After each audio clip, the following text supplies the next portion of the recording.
Om Swastiastu. Perkenalkan, nama saya Niputra Iswahyuni, NIM 202062121011. Saya akan mempresentasikan materi mengenai proporsi dan skala. Proporsi dan skala. Proporsi dan skala itu saling berkaitan satu sama lain, di mana skala menyiratkan tentang ukuran sesuatu, sedangkan proporsi merujuk pada kepantasan satu bagian dengan bagian lainnya atau bagian keseluruhannya. Yang kedua, proporsi-proporsi material. Seluruh material bangunan itu memiliki sifat elastisitas, kekerasan, dan daya tahan yang unik. Seperti contohnya material kayu yang memiliki sifat fleksibel, elastis, dan bisa dipakai sebagai tiang, balok, papan, dan pembentuk ruang pada konstruksi rumah kayu. Selanjutnya, proporsi-proporsi struktural. Elemen struktur dituntut untuk mampu membentangi ruang dan menyalurkan beban mereka melalui penopang vertikal ke sistem fondasi sebuah bangunannya. Contohnya itu seperti rumah Squarch yang merupakan hasil karya arsitek ternama Frank Lloyd yang dibangun pada tahun 1939. Selanjutnya, ada proporsi-proporsi pabrikan. Sebagian besar unsur arsitektur itu diukur dan dibuat perbandingannya. Karena unsur ini dibuat secara massal di dalam pabrik, maka mereka memiliki ukuran dan proporsi yang standar. Contohnya itu seperti blok beton dan bata biasa yang diproduksi sebagai blok modul bangunan. Meskipun mereka memiliki ukuran yang berbeda, keduanya diproporsikan dengan dasar yang serupa. Selanjutnya, sistem-sistem proporsi. Seorang arsitek harus mampu mengendalikan proporsi bentuk dan ruang di dalam atau sekeliling bangunannya. Tujuan seluruh teori ini untuk menciptakan suatu kepekaan akan harmoni dan aturan di antara elemen dalam suatu konstruksi visual. Jenis-jenis proporsi itu ada 3, yaitu aritmetis, geometris, dan juga harmonis. Adapun teori proporsi yaitu penampang emas, susunan klasik, garis yang mengatur, teori Renaissance, modulor, Kent, antropometri, dan juga skala. Contoh dari sistem proporsi itu adalah Keppel Woodland yang terletak di Swedia. Selanjutnya itu ada penampang emas atau golden section. Golden section ini dapat diartikan sebagai suatu perbandingan antara dua buah penampang garis atau dua buah dimensi suatu sosok bidang, di mana bagian yang kecil berbanding dengan bagian yang lebih besar, sementara bagian lebih besar itu berbanding dengan jumlah keduanya. Contohnya itu Parthenon yang terletak di Athena diperkirakan dibangun pada tahun 447 sebelum Masehi. Penggunaan golden section ini terlihat pada proporsi fasad Parthenon. Kemudian ada garis-garis yang mengatur. Sebuah garis yang mengatur adalah suatu jaminan yang melawan suatu ketidakteraturan. Garis diagonal dan garis yang menandai tatanan bersama elemen-elemennya itu disebut sebagai garis pengatur. Contohnya itu seperti Palazzo Farnese.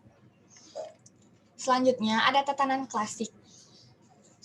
Tatanan klasik itu mempresentasikan ke dalam proporsi elemen mereka melalui ekspresi keindahan dan harmoni yang sempurna.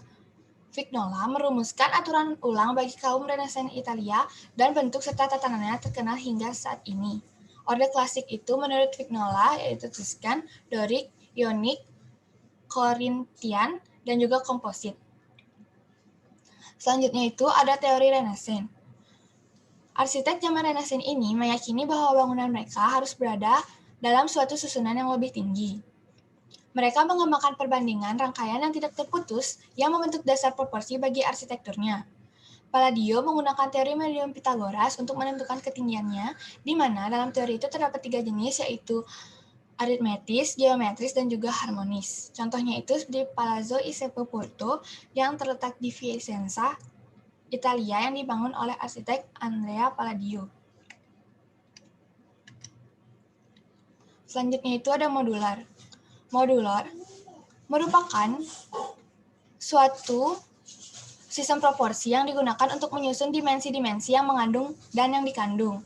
Modular tidak hanya merupakan serangkaian angka dengan satu harmoni dasar, namun juga sebagai suatu sistem pengukuran yang dapat mengukur panjang, permukaan, volume, serta mempertahankan skala manusia. Contohnya itu seperti detail fasad yang terdapat pada gambar di samping.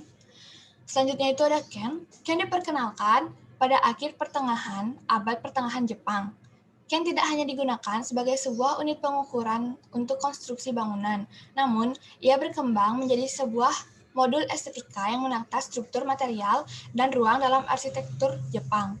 Contohnya itu seperti bangunan rumah tradisional Jepang yang menerapkan sistem grid Ken.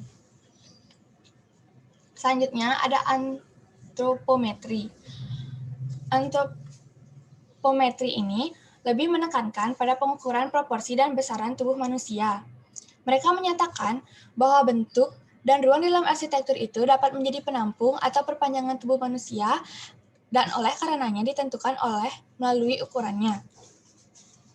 Dimensi tubuh manusia juga mempengaruhi volume ruang yang kita butuhkan untuk bergerak, beraktivitas, maupun beristirahat. Kesesuaian bentuk dan dimensi sebuah ruang serta dimensi tubuh kita dapat menjadi sesuatu yang statis. Selanjutnya itu ada skala. Skala digunakan untuk menentukan perbandingan yang menentukan hubungan antara suatu ilustrasi dengan yang dilambangkannya. Skala dibagi menjadi dua, yaitu skala mekanis dan skala visual.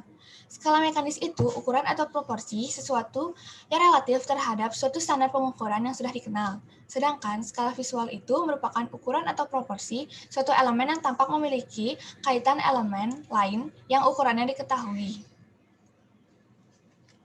Selanjutnya, ada skala visual. Skala visual itu adalah lebih merujuk kepada bagaimana kecil atau besar suatu tampak berkaitan dengan ukuran normalnya pada ukuran benda lain dalam lingkungannya.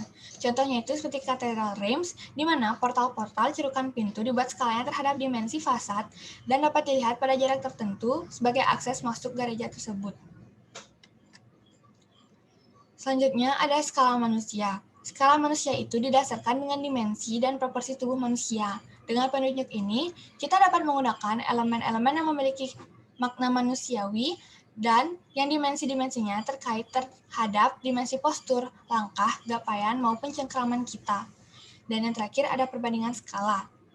Struktur-struktur arsitektural itu dari beberapa periode dan tempat bersejarah yang digambar dengan skala serupa.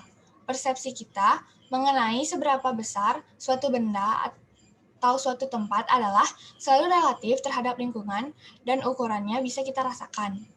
Contohnya itu gedung Empire State di New York City, di mana jika dilihat dari jauh, gedung tersebut terlihat lebih kecil, dikarenakan menggunakan sebuah skala. Namun, jika kita terjun langsung atau mengunjungi gedung itu secara langsung, maka kita bisa merasakan dan melihat bahwa gedung ini bentuknya sangatlah besar. Sekian presentasi dari saya, terima kasih. Om Santi Santi Santi Om.